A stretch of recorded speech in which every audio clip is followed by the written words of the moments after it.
코스피는 조금 아쉽긴 하죠. 0.77% 내리면서 2659.63포인트로 종가 형성했습니다. 오늘 시총상위 안에서 삼성전자, SK하이닉스에 쉬어가는 모습이 보였고요.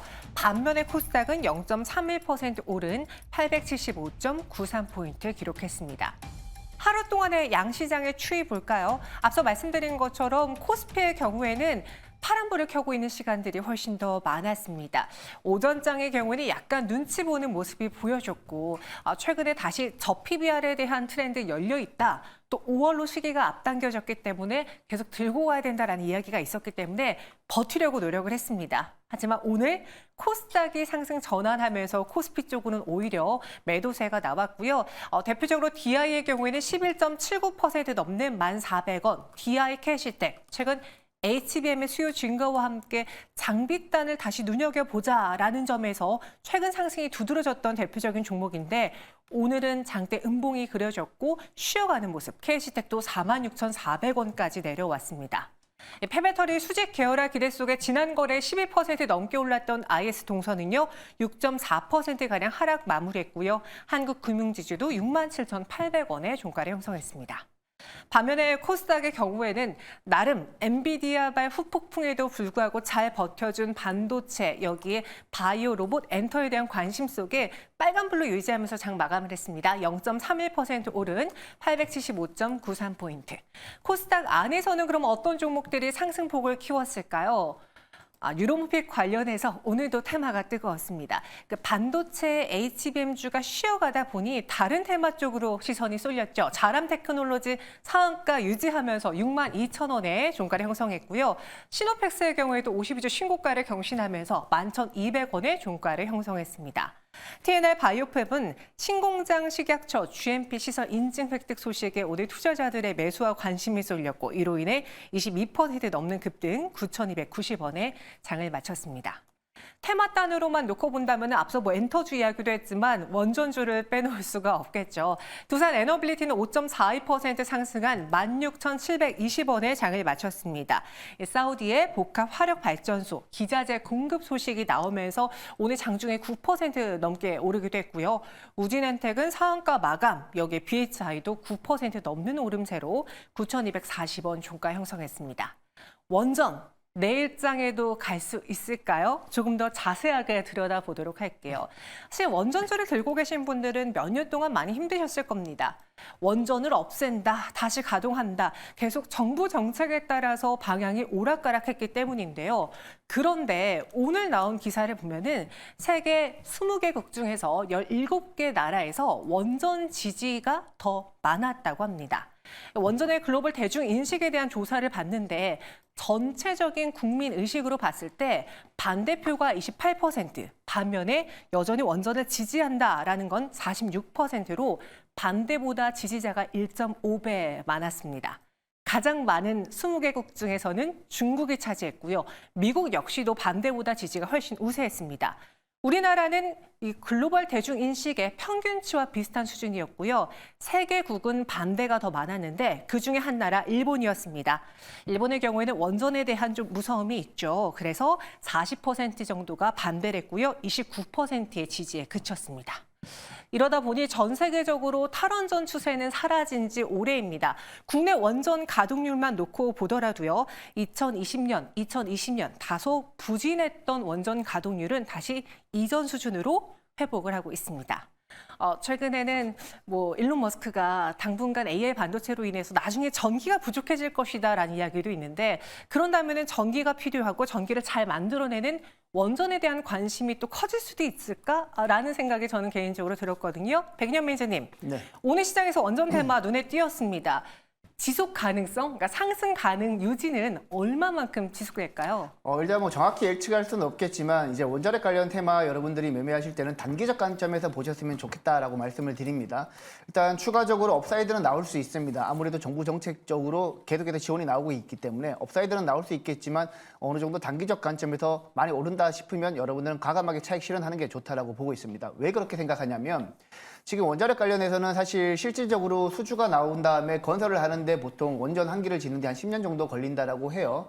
근데 실제 이제 우리나라 원전 기업들이 수주를 받아서 원전을 지을 때 실질적으로 실적에 이어지는 그 단계까지 워낙 오래 걸리기 때문에 사실 지금 단계에서는 원자력 관련 종목들은 정책 이슈로만 단기적으로 반등할 때마다 매도를 하고 오히려 이제 다른 좋은 종목들 반도체라든지 2차 전지라든지 특히 최근에 바이오가 많이 부각되고 있기 때문에 바이오 쪽으로 여러분들이 접근을 하시는 게 조금 더 좋은 전략이지 않을까라고 생각을 하고 있습니다. 예전보다 우호적인 환경임은 맞지만 시장에서의 대세 상승주가 되기는 좀 어려울 것 같다라는 의견이었습니다. 그래서 반등 시에 매도하는 게 어떻겠느냐라는 투자 의견 나왔고요. 오늘 두산 에너빌리티 앞서 말씀드린 호재 속에 5% 가까운 상승을 보여줬고 한전기술, 한전KPS, 한국전력도 이 원전 관련 테마 안에 속해 있죠.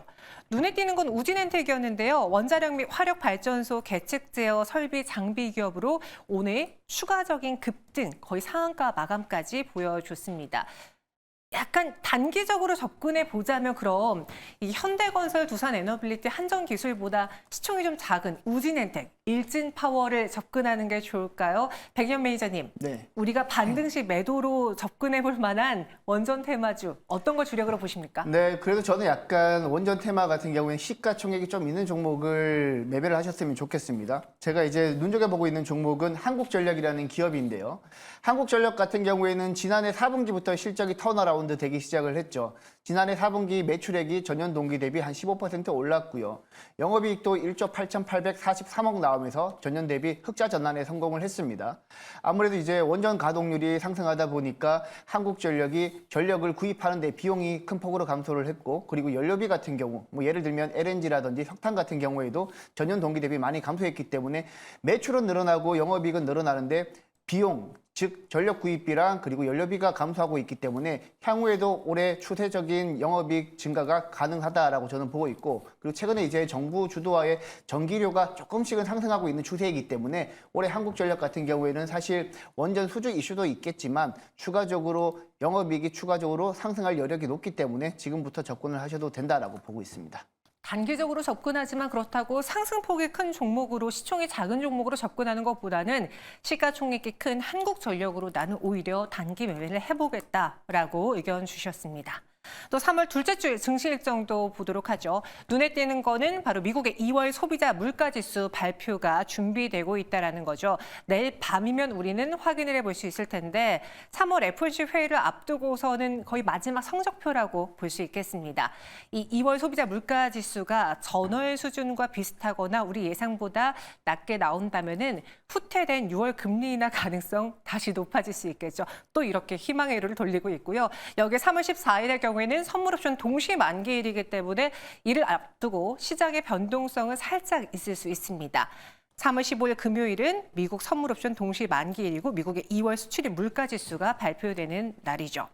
어떻게 보면 FOMC 회의를 앞두고서는 성적표를 보는 마지막 주다라고 이렇게 생각할 수도 있을 것 같은데요. 박수봉 이사님, 이런 이벤트를 앞두고 있기 때문에 시장은 변동이 클까요? 아니면 상대적으로 관심이 좀 저조한 상황에서 제한된 움직임만 보일까요?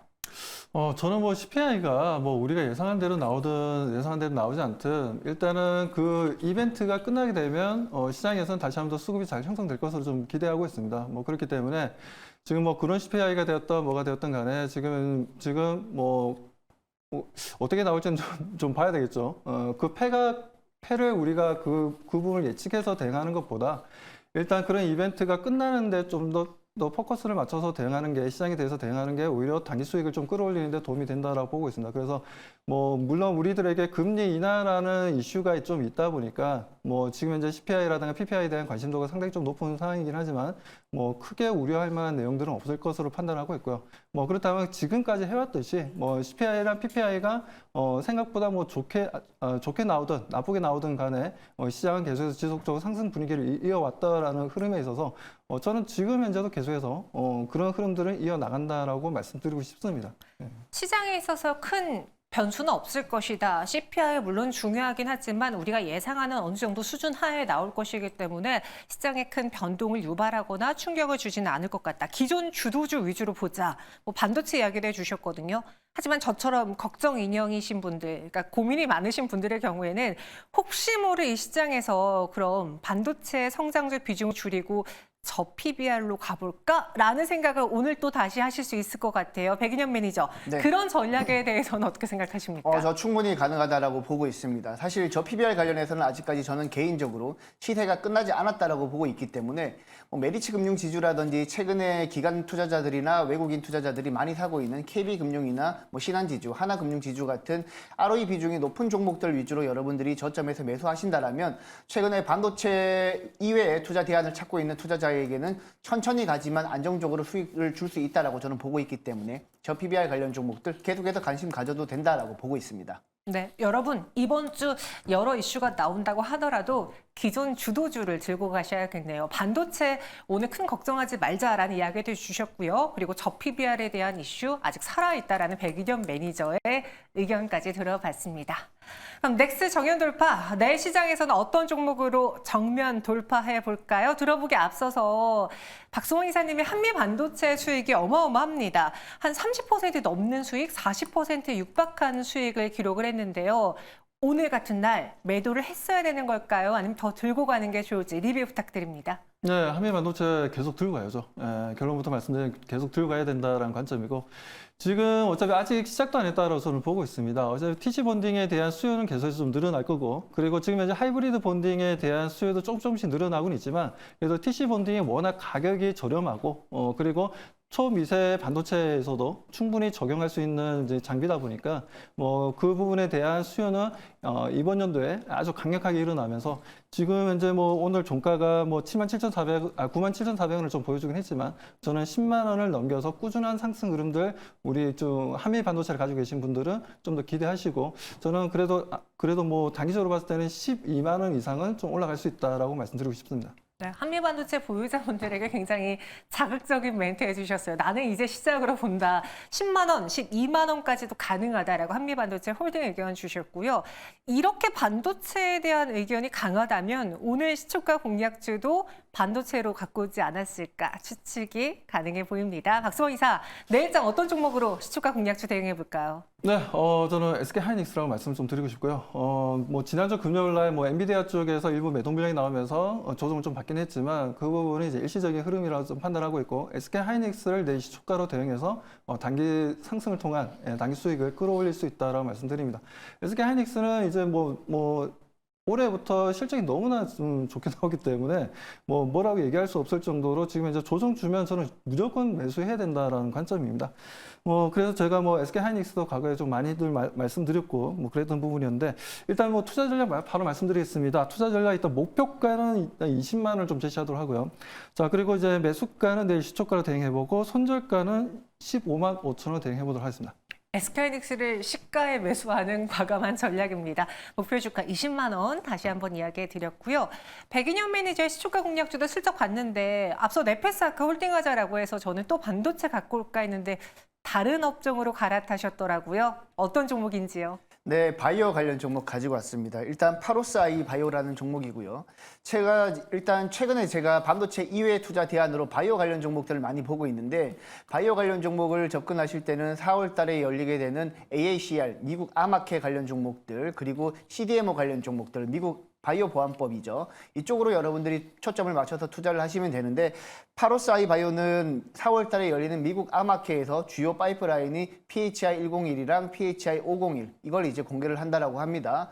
그리고 이제 파로스아이 바이오 같은 경우에는 장점이 뭐냐면 AI 신약 개발 플랫폼인 이제 케미버스라는 것을 보유하고 있는데 이걸 이용하게 되면 기본적으로 AI 신약 개발에 들어가는 비용이랑 시간을 대폭적으로 한 30-40% 정도 크게 급감시킬 수 있다라고 합니다. 그래서 전반적으로 이제 신약 개발도 AI로 이제 이어진다라고 보시면 될 것 같고 지금 현재 대표적인 파이프라인은 PHI-101 같은 경우에는 급성 골수성 백혈병 쪽으로 이제 적응증이 나타나고 있는데 이게 지금 현재 글로벌 임상 1 비상 진행 중입니다. 올해 하반기에 임상 2상에 진입해서 내년도에 이제 임상 2상 결과에 따라서 조건부 판매 승인이 날 예정이기 때문에 이 부분이 긍정적으로 나기 시작한다라면 추가적으로 업사이드가 굉장히 열려 있다라고 저는 보고 있습니다. 일단 차트 보면서 매매 전략도 한번 세워보도록 하겠습니다. 일단 오늘 장 같은 경우에는 워낙 이제 많이 올랐다가 전반적으로 시장이 밀리면서 거의 보합 수준까지 밀렸는데 내일 초가 적극적인 공략 가능하다라고 보고 있고요. 목표가는 2만 원까지 높게 잡고 손절가는 15,000원 정도 잡도록 하겠습니다. 파로스 아이바이오는 목표 주가 2만 원, 손절가 15,000원입니다. 두 분의 이야기를 다 들어보니까요. 이번 주 돌파도 기존 주도주, 반도체, 바이오, 여기에 저 PBR까지 한번 넣어보시는 게 좋을 것 같네요. 백년 매니저를 만날 수 있는 또 다른 시간, 무료 방송 언제 또 준비되어 있을까요? 네, 내일 아침 8시에 너튜브에서 100년 매니저 검색하고 들어오시면 제가 바이오랑 반도체 아직까지 끝나지 않은 종목들 제가 공개할 예정이고요. 그리고 최근에 이제 섹터 내에서도 빠른 순환매가 돌고 있기 때문에 섹터 내에서 빠른 순환매가 돌 때 여러분들이 어떤 매매 전략을 가져가야 될지 그리고 포트폴리오 전략은 어떻게 가져가야 될지 제가 자세히 알려드릴 테니까 내일 아침 8시에 100년 매니저 검색하시고 들어오시기 바랍니다. 네, 두 분 모두 시초가 공략도 지난주에 소개해 주셨던 종목 좋은 흐름 보여줬습니다. 오늘의 두 가지 종목도 집중해 주시고요. 여기서 인사드리도록 할게요. 고맙습니다.